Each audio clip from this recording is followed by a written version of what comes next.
nik dan tanda tangan yang dihitamkan. Anda punya alasan?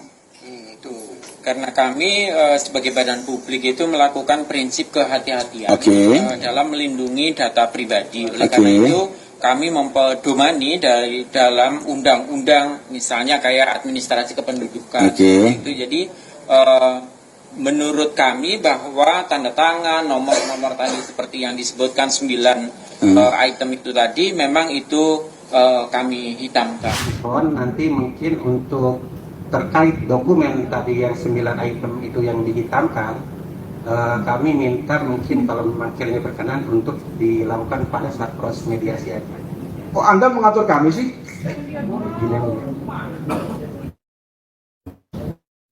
Gitu loh.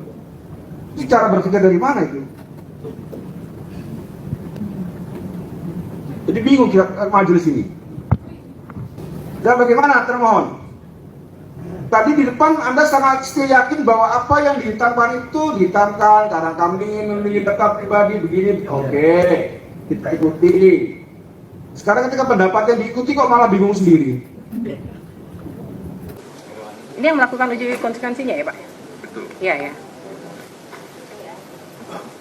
Ada dekan, wakil dekan, PPID utama, PPID pelaksana. Pakar hukum ini dari Fakultas Hukum Universitas mana nih Pak? Dr. Muhammad Fathahillah Akbar.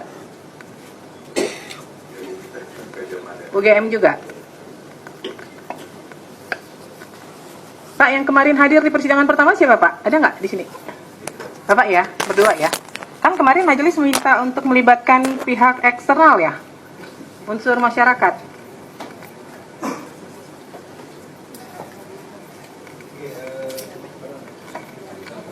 Oke, izin majelis gitu ya.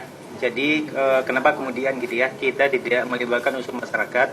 Karena kami berpendapat bahwasannya dokumen yang diuji dari Pak Jokowi itu termasuk adalah dokumen-dokumen bersifat data pribadi. Sehingga kemudian kami beranggapan bahwasannya masyarakat itu dalam konteks ini tidak kami libatkan. Justru kemudian kita membocorkan gitu ya data pribadi oleh Pak Jokowi, sehingga kemudian karena kami mendapat bahwasanya dokumen yang dimintakan oleh pemohon adalah dokumen bersifat data pribadi. Pak begini, pada saat melakukan uji konsekuensi, kan misalnya yang Bapak uji adalah KHS. KHS-nya kan tidak mesti dilihat oleh pihak eksternal, tapi ada pertimbangan kenapa kemudian itu harus dikecualikan Pak. Karena kan kalau Bapak hanya melibatkan pihak badan publik, pasti badan publik akan melindungi informasi itu pasti 100%, 1000% pasti. Jadi kenapa kemudian dalam pelaksanaan uji konsekuensi itu majelis memerintahkan melibatkan pihak lain di luar UGM supaya ada pandangan sejauh mana informasi itu kepentingan publik terakomodir di situ. Apakah betul harus dikecualikan? Nah, dampaknya apa nih kalau ditutup? Karena ketentuan pengecualian kan kalau dibuka lebih banyak mudaratnya daripada manfaatnya. Begitu kan? Nah, itu sebabnya kami meminta harus melibatkan pihak eksternal. Kalau nih saya nih bagian dari Komisi Informasi, kalau saya melakukan uji konsekuensi untuk informasi yang kami kuasai, saya akan bilang itu dikecualikan, Pak. Maka perlu pandangan dari pihak lain, masyarakat, begitu loh. Saya ingin mereview saja bahwa sidang pertama perdana kemarin, majelis sidang sudah mengultimatum UGM. Wajib, disebut ya, wajib membawa 20 dokumen. Berkaitan dengan ijazah, penunjang berkaitan dengan ijazah, dengan prosedur apakah benar kuliah atau tidak. Nah itu ada beberapa yang kita dan selesai gitu ya. Ada pertanyaan menarik di sana misalnya adalah ketika menyebut bahwa ini saya kira menurut saya agak menarik mungkin nanti diklarifikasi Bang Petrus gitu ya. Apa iya bisa orang ijazahnya dilegalisir dengan warna yang berbeda, dengan warna merah pada saat itu, sementara ada banyak regulasi yang dikeluarkan pemerintah bahwa tinta merah hanya dipakai dalam dokumen yang sangat urgent, rahasia. Kalau berkaitan dengan dokumen resmi, nota dinas dan macam-macam itu biru. Jadi ini harus kita lihat gitu ya, itu satu. Yang kedua yang menarik adalah pernyataan dari Bu Rektor bahwa benar yang bersangkutan UGM menerima ada mahasiswa bernama Joko Widodo masuk di tanggal 28 Juli tahun 1980. Tapi kemudian 23 Oktober selesai.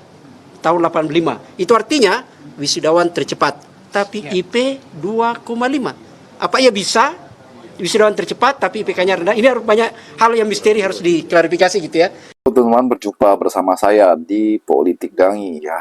Kalau kita melihat bagaimana sidang KIP ya, Komisi Informasi Publik ya, yang digelar hari ini sangat luar biasa sekali. Lagi-lagi UGM disikakmat oleh hakim yang sangat berani ya, hakim bersih, hakim yang independen teman-teman ya. Ini terkait dengan ijazah Pak Jokowi ya.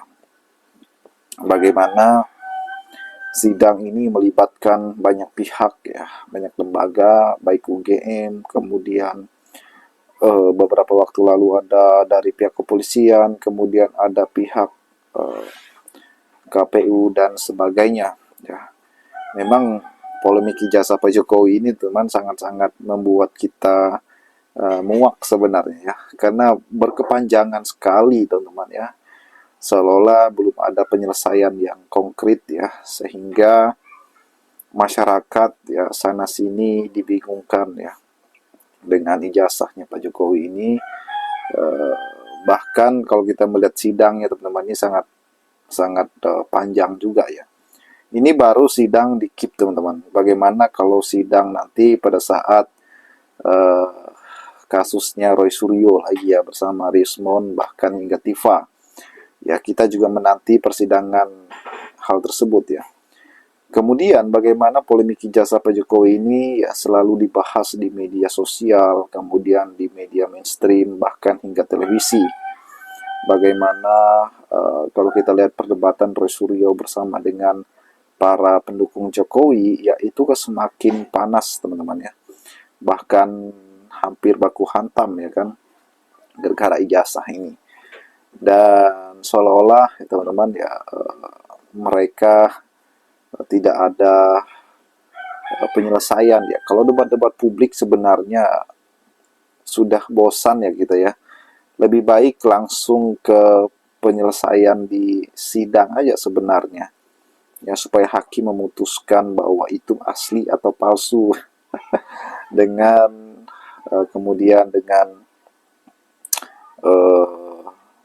bukti-bukti yang ada. Jadi hakim bisa menilai yang mana yang baik ya, yang mana yang buruk teman-teman ya. Apakah ada misalnya ya bukti yang hoax, atau ada yang diedit atau tidak ya kan, itu hakim yang menentukan ya. Kemudian yang asli yang mana ya kan, hakim yang menentukan, sehingga hal tersebut ya bisa membuat orang yakin bahwa oh yang asli yang ini, yang palsu yang ini ya kan, yang seperti itu. Jadi selesai masalahnya ya kan, nggak usah berbelit-belit, nggak usah rempong ya. Bagaimana menurut kalian?